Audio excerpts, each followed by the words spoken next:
Hi friends, welcome to our channel. ఈరోజైతే బాబుకి first time photoshoot అయితే చేస్తున్నాము. ఈ ఫోటోషూట్ ఎందుకంటే రియాన్స్ అయితే నేమింగ్ సెరమనీ ఉందన్నమాట. బాబు నేమింగ్ సెరమనీ కోసం అయితే బ్యానర్ రెడీ చేద్దాం అనుకున్నాము. ఆ బ్యానర్ కోసం అయితే తన ఫొటోస్ ఒక్కటి కూడా లేవు కదా, అందుకని ఇప్పుడైతే రెడీ చేసి అయితే ఇంట్లోనే ఫోటోషూట్ అయితే చేస్తున్నాము.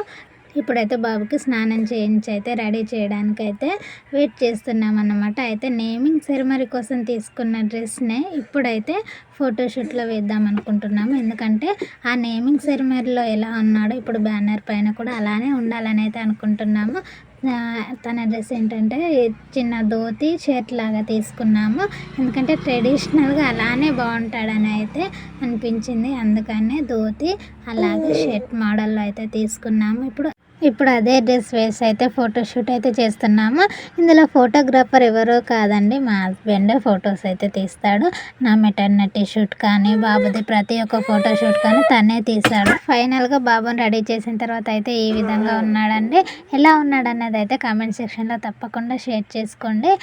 చిన్న బాబు కాబట్టి ఎక్కడ గ్రీనర్లో అలా తీయడం అయితే ఏం కుదరలేదండి. అందుకే మంచంలో ఫస్ట్ వైట్ బ్యాక్గ్రౌండ్ మీద తీద్దామని అయితే ఫస్ట్ వైట్ బ్యాక్గ్రౌండ్ మీద తీసాము.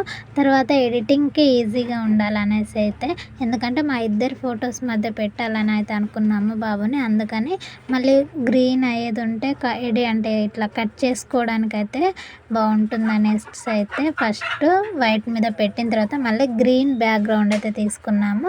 అలాగే గ్రీన్ బ్యాక్గ్రౌండ్ మీద కొన్ని పిక్స్ అయితే అలా తీసుకున్నాము. మా బాబుకి ఎప్పుడు ఫోటోషూట్ చేద్దాం అనుకున్నా కానీ అస్సలు అయితే డిస్టర్బ్ చేసేవాడు కాదండి. ఎందుకంటే చాలా కోఆపరేటివ్ చేశాడు చిన్నప్పటి నుంచి కూడా. అలాగే first month, second month photoshoots అప్పుడు కూడా చాలా కోఆపరేటివ్ చేసేవాడు. అది చూసి తనకు ఫోటోలు అంటే చాలా ఇష్టం అనుకునే వాళ్ళము. ఇప్పుడు కూడా అంతేనండి, ఏడవకుండా అలా ఎట్లా పట్టుకుంటే అలానే ఉండిపోయాడు. అందుకని దాన్ని చూసి తనకు ఫోటోలు అంటే ఇంట్రెస్ట్ అని అయితే అనుకుంటున్నాము. ఈ వీడియో కనుక మీకు నచ్చినట్టయితే లైక్ చేయండి, షేర్ చేయండి, అలాగే సబ్స్క్రైబ్ చేసుకోండి.